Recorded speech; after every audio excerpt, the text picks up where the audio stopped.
जय श्री कृष्णा। राधे राधे। आज के इस वीडियो में आप दशा माता के तीसरे दिन की तीसरी कथा सुनेंगे। एक बार एक सास बहू थी। एक दिन सुबह सुबह सास ने बहू से कहा कि जाओ आग लाकर भोजन बनाओ, बड़ी भूख लगी है। बहू हाथ में कंडी लेकर आग लेने गांव में गई। उस दिन गांव भर में दशा माता की पूजा थी, इसलिए किसी के यहाँ से भी उसे आग नहीं मिली। वह खाली हाथ लौटकर आई। शाम होने पर पड़ोसन के पास जाकर बोली कि मेरी सास तो दशा माता का डोरा नहीं लेती, परंतु अब की बार मैं डोरा लेना चाहती हूँ। मुझे पूजन की विधि बता देना। दोबारा जब डोरा लेने का समय आया तो बहू ने सास को बिना बताए दशा माता का डोरा ले लिया। 9 दिन वह किसी न किसी बहाने पड़ोसन के घर जाकर कथा सुनती रही। 10वें दिन उसे चिंता सताने लगी कि अब मैं पूजा कैसे करूँगी। वह मन ही मन दशा माता का ध्यान धरकर सोचने लगी कि आज सास कहीं बाहर चली जाए तो मैं शांतिपूर्वक पूजा कर लूं। दशा माता की कृपा से सास बहू से बोली, मैं आज खेतों में जा रही हूँ, यदि मुझे आने में देर हो जाए तो तुम मेरे लिए खेत पर ही खाना ले आना। बहू के मन की मुराद तो पूरी हो गई, वह तो चाहती यही थी। उसने सास से कहा कि आप निश्चिंत होकर जाइए, घर का सारा काम मैं निपटा लूँगी। सास के जाते ही बहू ने स्नान कर दशा माता की पूजा की। इसके बाद वह पूजा की सामग्री मिट्टी के गोले में रखकर उसे सिराने के लिए जाने लगी कि अचानक उसकी सास खेतों से वापस आ गई।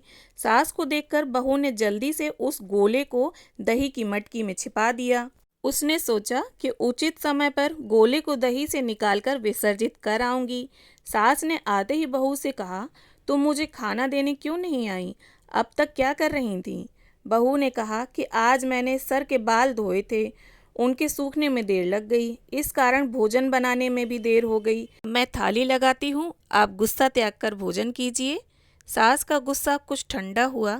वह हाथ पैर धोकर चौके पर बैठी ही थी कि उसका बेटा भी आ गया। वह भी माता के साथ भोजन करने बैठ गया।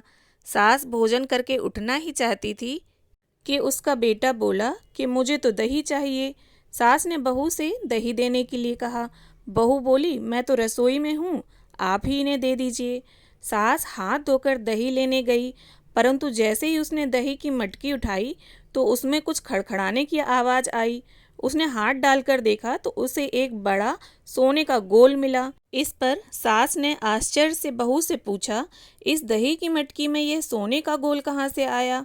इसे तुम कहाँ से चुरा कर लाई हो? यहाँ क्यों छिपा कर रखा है? मैं समझ गई कि इसी वजह से तुम दही नहीं लेने उठी, इसका भेद बताओ। बहू बोली, मुझे कुछ नहीं पता, मेरी दशा माता जाने। मैंने आपको बताए बिना दशा माता का डोरा लिया था और उनकी पूजा की थी।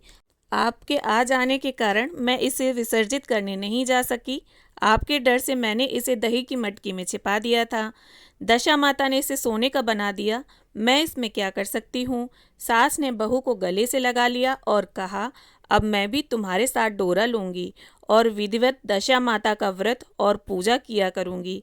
हे दशा माता, जैसे तुमने इनको दिया वैसे ही सब भक्तों पर कृपा करना, और जो तुम्हारी कथा पढ़े, सुने या हुंकारा भरे, उन सभी पर अपनी कृपा बनाए रखना। सभी की दशा अच्छी करना। जय हो दशा मैया की।